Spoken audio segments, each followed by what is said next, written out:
Mauritius తర్వాత direct గా French కి వెళ్ళిపోదాం. ఫ్రెంచ్ గురించి కూడా చాలా మాట్లాడాలి. ఎందుకంటే ఫ్రెంచ్ లో ఎన్నికలు జరిగితే ఆంధ్ర బోర్డర్ లో ఉండి ఫ్రెంచ్ కోసం ఓట్లేసే వాళ్ళు మన రాష్ట్రాల్లో ఉన్నారు తెలుసా?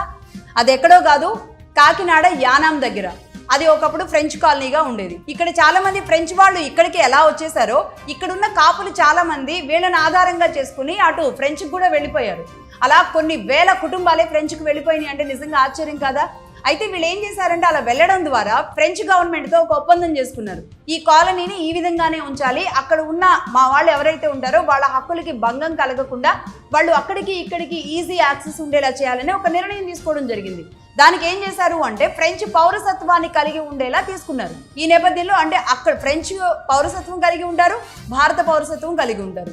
అలాగే అక్కడ పథకాలు తీసుకుంటారు, ఇక్కడ పథకాలు కూడా తీసుకుంటారు. 1962లో భారత్లో విలీనం జరిగినప్పుడు ఇలాంటి నిర్ణయాలు అనేది జరిగిందనమాట. అంతేకాదు ఈ గవర్నమెంట్కి ఇక్కడ మేయర్లుగా కూడా పనిచేసిన వాళ్ళు ఉన్నారు.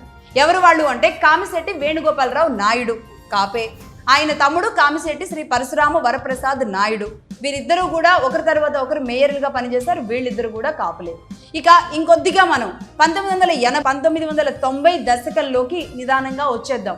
ఇది బ్రిటిష్ కాలం నుంచి మనం ఫ్రెంచ్ కాలం వరకు చూసాం.